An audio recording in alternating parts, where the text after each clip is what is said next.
Et si les femmes middle-age ne s'habillaient pas en fonction de leur âge, mais de l'âge qu'elles ressentent? Aujourd'hui, nous allons explorer ce lien subtil entre style, âge et image de soi, comment les femmes se voient, comment elles aimeraient se voir et comment elles sont perçues. Pour comprendre cette dynamique, nous avons interviewé des femmes qui ont accepté de nous raconter leur rapport aux vêtements, la confiance en soi et les normes d'âge qui peuvent venir influencer nos choix. Il se passe quoi là? Il se passe quoi? C'est la Fashion Week. Ils se mettent sur le trottoir les fashion. Non? Nous on passe nous. Pour commencer, nous leur avons demandé de revenir à l'essentiel. À quoi ressemble leur style vestimentaire au quotidien? Je suis tout en H&M Ok. aujourd'hui, avec le pantalon léopard, le pull léopard aussi. Et non, les chaussures, ça vient d'une boutique à Chalon-sur-Saône. Ouais, J'ai vous pouvez des décrire escarpins, un peu. Ok. une jupe violette, un haut noir, avec des petits boutons là. Voilà, je peux ouvrir, voilà, je sais exactement comment je suis habillée. Alors, je porte une tenue plutôt où je me sens à l'aise. Pour moi, la mode, c'est ça, c'est se sentir à l'aise. Donc, comme je suis enseignante et je suis tout le temps debout, je ne peux plus porter des talons. Donc, je des bottes, un jean que j'ai mis. Ouais, que j'ai rentré dedans pour faire un peu l'effet des modes de cette année, un peu bouffant, Aladdin. Et j'ai mis un pull et ma veste, parce qu'il fait froid. Mais plutôt une tenue décontractée pour être bien en cours avec mes élèves. Ce style actuel, reflet de qui elles sont aujourd'hui, prépare déjà le terrain pour comprendre comment ce dernier a évolué au fil du temps. Après avoir parlé de leur style actuel, nous les avons invitées à remonter le temps. Comment s'habillaient-elles à 20 ou 30 ans? Et surtout, qu'est-ce qui a changé ou pas depuis? Ces questionnements mettent en avant leur parcours avec des phases d'expérimentation, des moments charnières qui ont influencé leur façon de se présenter au monde et l'évolution vers un style plus assumé. C'est ce que nous montre l'étude réalisée par Sharon-Marie Giloulet et ses collègues lorsqu'ils ont mis en évidence les 7 cadres à travers lesquels les femmes expérimentent leur rapport à l'âge. C'est l'occasion de comprendre non seulement leurs vêtements d'hier, mais aussi les événements de vie qui ont façonné leur rapport au style. Pour ce faire, on leur a posé la question suivante. Comment décririez-vous votre style à 20-30 ans? C'est exactement le même, c'est-à-dire que moi je m'habille vraiment en fonction des situations dans lesquelles je vais exercer. Voilà, là je suis en intervention, j'anime un atelier vocal, j'ai une soirée avec des étudiants ce soir aussi et des profs. Mais quand je suis, enfin voilà, pour moi je suis aussi actrice, metteur en scène.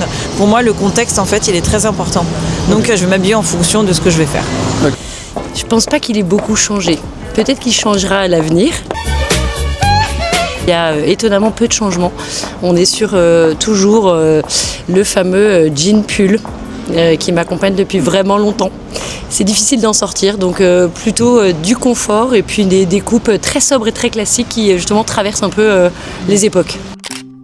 Donc oui, quand j'étais plus jeune, j'étais vraiment très olé, très pointu, ouais. Okay. Mode très pointu. Après, là, je le suis peut-être, je sais pas, à travers les yeux des gens, mais pour moi, non, je le suis quand même moins que j'ai pu l'être. Est-ce que votre style a évolué depuis ces années-là?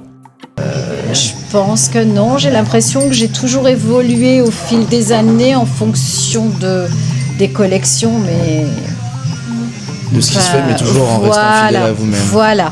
Et est-ce que vous avez vécu des moments charnières qui auraient pu influencer ce changement? Peut-être le travail. Alors, oui. ça a changé peut-être par rapport au travail, que j'essaye de faire attention par rapport, on travaille avec des jeunes, donc il faut faire toujours attention. Mais même quand j'étais enceinte, que j'avais pris 25 kilos pour ma grossesse, que j'étais énorme, je n'ai pas changé mon style.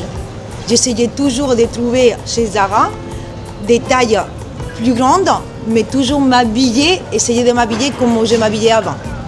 Il y a des moments charnières, oui. Il y a effectivement les grossesses, mais finalement, c'est pas vraiment un changement de style. C'est plutôt qu'on s'accoutre un peu comme on peut, plutôt sur les derniers de mois, donc c'est très court.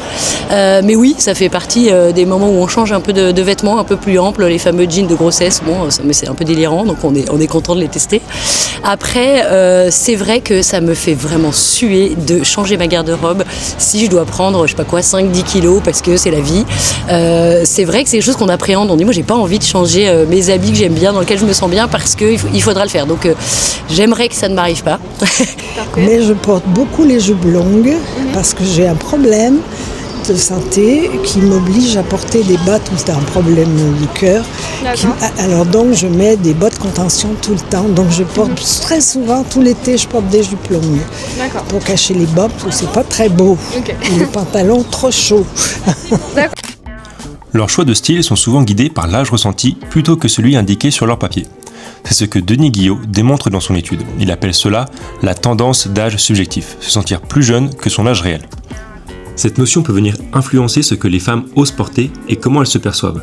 Les grandes transitions de vie, comme un nouvel emploi, une maternité, un déménagement modifient la manière dont elles se définissent et donc le style adopté. Pour aller plus loin, nous leur avons demandé ce qui guide vraiment leur choix lorsqu'elles s'habillent. Qu'est-ce qui compte le plus au moment d'attraper une tenue le matin ? Le confort, la coupe, le prix, les matières, l'image qu'elles veulent renvoyer ou encore le regard des autres. Et puis il y a un autre aspect, parfois plus sensible, les remarques liées à l'âge. Les fameux « tu t'habilles trop jeune » ou « trop classique pour ton âge ». Comment ces commentaires sont-ils vécus ? Blessants, agaçants ou au contraire l'occasion d'affirmer « je m'en fiche, je porte ce que je veux ». Ce dernier point est exploré par Bénédicte Boursier-Becker. Elle explique qu'il existe une évolution identitaire qui réduit la centration sur l'ego et favorise l'acceptation du corps qui vieillit. Cet effet aide à comprendre le comportement de la Gen X par rapport à leur style de tous les jours. Cela explore donc leurs critères, mais aussi leurs émotions face aux attentes que la société projette sur leur style. Nous leur avons donc maintenant demandé si lorsqu'elles choisissent une tenue, il y a certains facteurs qui rentrent plus en compte que d'autres. L'environnement, oui, l'écologie, les couleurs, le confort. De toute façon, moi, les matières, elles sont importantes, donc je ne vais pas mettre n'importe quoi. Les chaussures aussi, c'est très important. Alors si, j'achète neuf les chaussures. Alors moi, ce qui va vraiment primer, c'est la liberté de mouvement que j'ai avec mes vêtements. Donc j'achète vraiment des vêtements, je porte des vêtements pour être très très bien avec mon corps. C'est le confort qui prime. Confort, ouais. Je vais rechercher la souplesse, je bouge beaucoup, je me déplace, j'ai pas envie d'être serrée, j'ai pas envie d'être étriquée. Mais aussi si elles avaient déjà reçu des remarques sur leur style liées à l'âge et comment elles l'avaient vécu. Des remarques négatives, non, jamais. Positives, c'est bon. Positives. Ouais, et ça me flatte parce que mes élèves, quand je les dis que j'ai 50 ans, ils disent voilà, vous 50 parce que je préfère me lever 1 heure avant. Je mets mon réveil toujours pour essayer comment je vais m'habiller, comment ah non ça va pas. Non, toujours des remarques positives. Ouais. Après, des remarques, oui, par mon fils, qui peut-être des moments me dit mais maman, tu t'habilles comme une Jones. Mais bon, après. Ça vous fait changer d'avis parfois qu'ils disent ça ? Non, pas du tout. Non, pas du tout. Non. Oui. Style. Ah bah oui.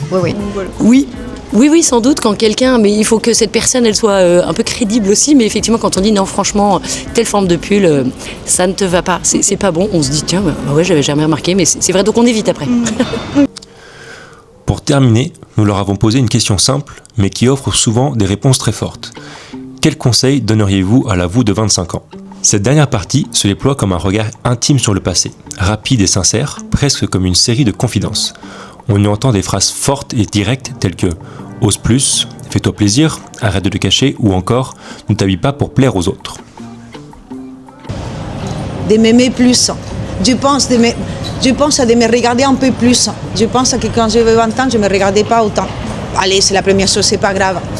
Et maintenant, je me regarde un peu plus. Peut-être que c'est l'âge que j'ai envie à mes 50 ans de plaire un peu plus, non, de me faire plaisir à moi-même, pas de plaire aux autres. Ah, quelqu'un qui n'ose pas, je lui dirais qu'est-ce que tu risques ? Après tout, ose. Et puis on verra bien. Allez, essaye ça et puis je te dirai. Et puis montre à tes enfants, et puis montre à tes amis. De s'aimer. De s'aimer à travers ce qu'elle voit. Et surtout d'oser, parce qu'en fait le vêtement ça reste un plaisir, c'est de l'amusement, c'est quelque chose qu'on peut changer tous les jours, donc il faut oser.